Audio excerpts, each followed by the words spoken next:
Bapak Ibu Guru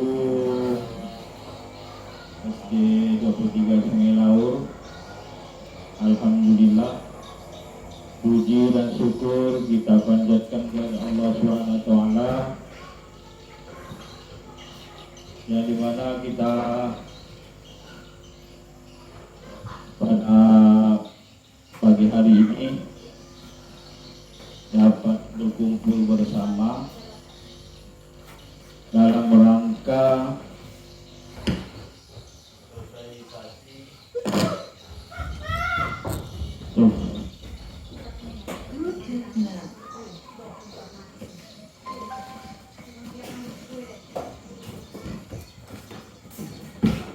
sosialisasi tentang aksi nyata budaya positif sekolah dan keyakinan kelas. Jadi pagi hari ini kita membahas tentang ini. Saya sebagai PLT SD 23 Sungai Laur, sebagai calon guru penggerak di angkatan 11. Jadi ini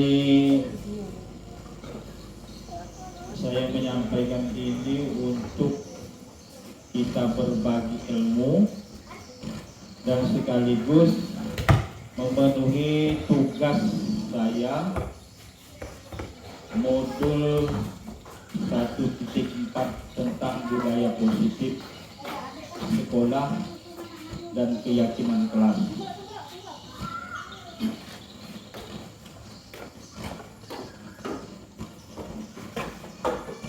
Nah, dalam hal ini yang pertama yang perlu dilakukan yaitu tentang kesepakatan forum dimensi kita pada pagi hari ini, yaitu kesepakatan itu kalau di dalam kurikulum Merdeka itu kurang lebih peraturan.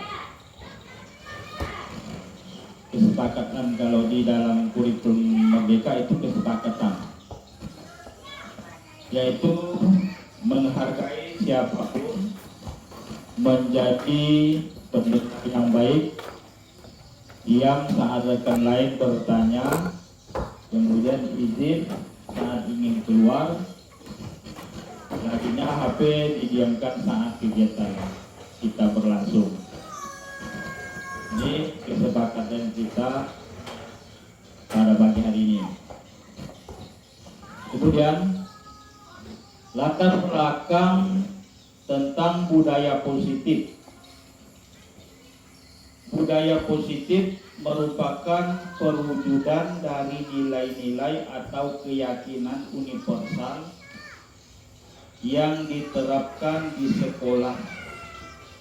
Suasana atau budaya yang berkembang di sekolah secara tidak langsung menjadi cermin dari tujuan mulia atau nilai-nilai yang sekolah anut dan yakini selama ini. Untuk itu, menciptakan lingkungan positif agar terbentuk suatu budaya positif adalah suatu perjalanan pendidikan yang harus kita jalani.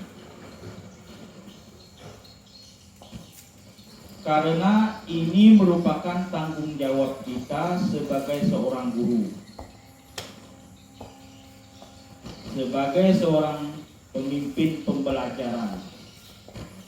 Suatu lingkungan yang aman dan nyaman akan memberikan murid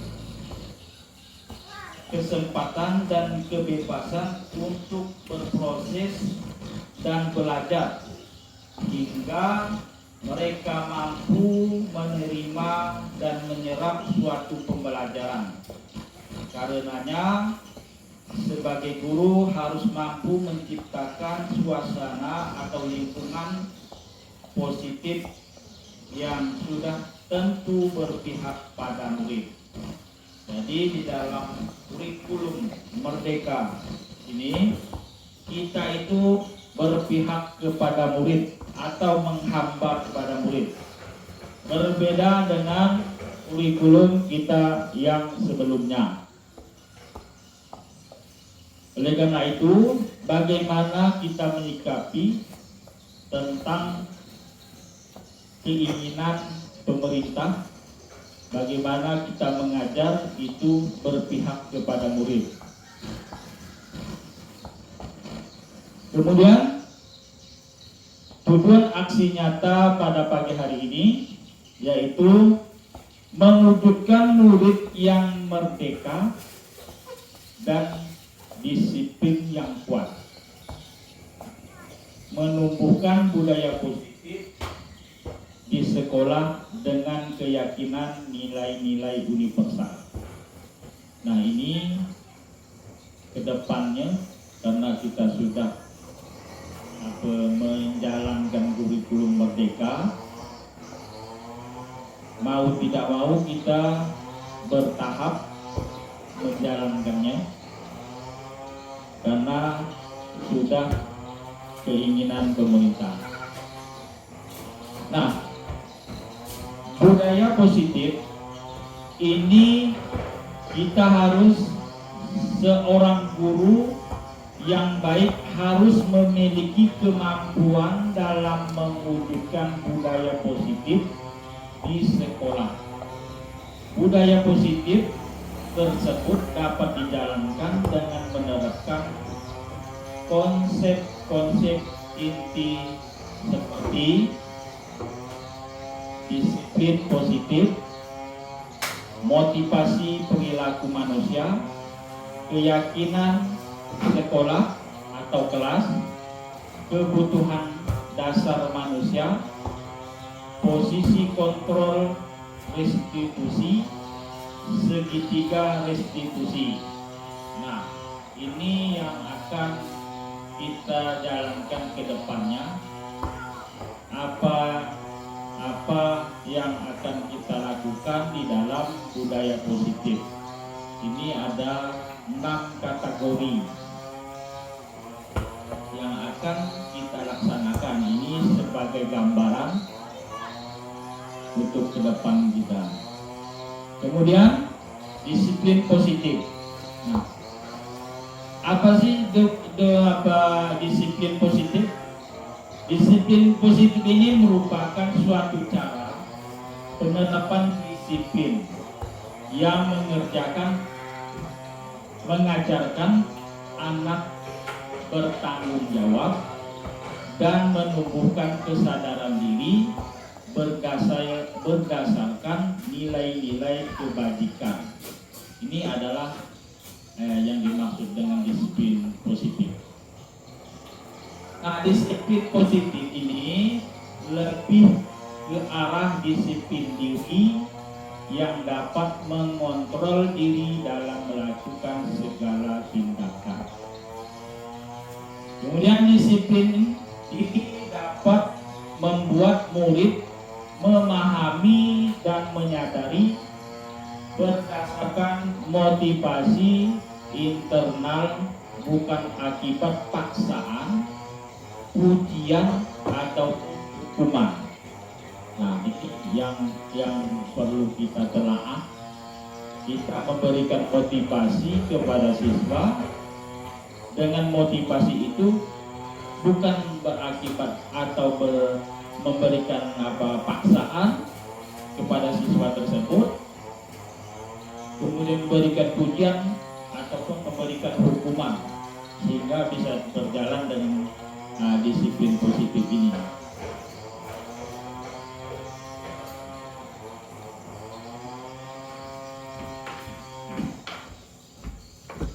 Kemudian ada 6 karakter yang akan kita laksanakan di dalam profil pelajaran Pancasila. Nah, ini tentunya kita pun sudah pernah mendengar profil Pancasila. Jadi kita itu di dalam kurikulum Merdeka itu ada 2 rapot. Yang pertama rapot nilai siswa, kemudian yang kedua itu rapot profil pelajaran Pancasila. Nah, ini yang perlu kita ke depannya, bagaimana kita bisa menjalankan atau melaksanakan ini. Kemudian untuk menjalankan ini tidak luput dari kita kebersamaan kolaborasi namanya, di mana kita saling membantu satu sama yang lain. 6 karakter profil Pancasila ini, yang pertama beriman dan bertakwa pada Tuhan Yang Maha Esa dan berakhlak mulia.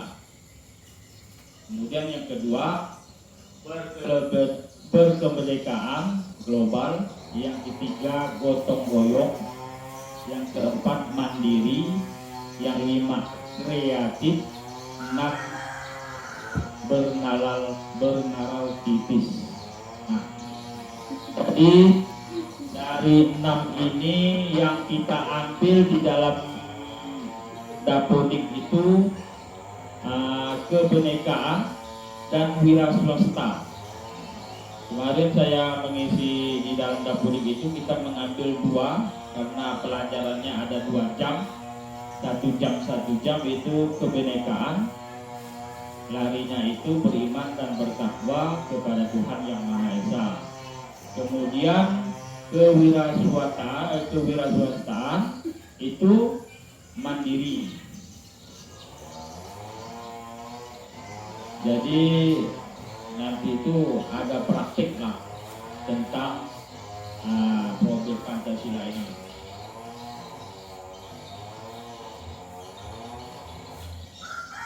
Nah, kemudian moto pasti perilaku manusia. Nah, sebelum itu ada 3 motivasi perilaku manusia.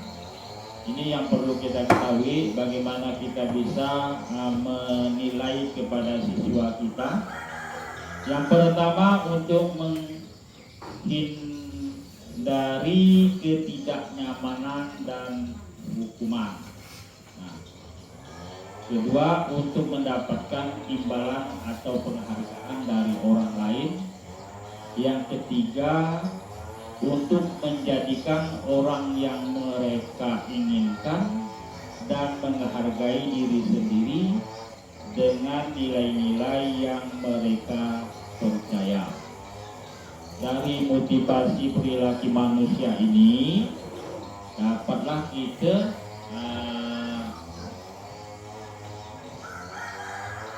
runding atau kesepakatan bagaimana sih kita cara menilai anak didik kita. Karena nanti ke depannya itu, sebelum kita melakukan pelajaran, kita melakukan refleksi, di mana kita akan mengetahui batas kemampuan siswa, tinggi rendahnya siswa, kemampuannya. Ada yang rendah, ada yang sedang, ada yang tinggi. Ini yang perlu kita pelajari.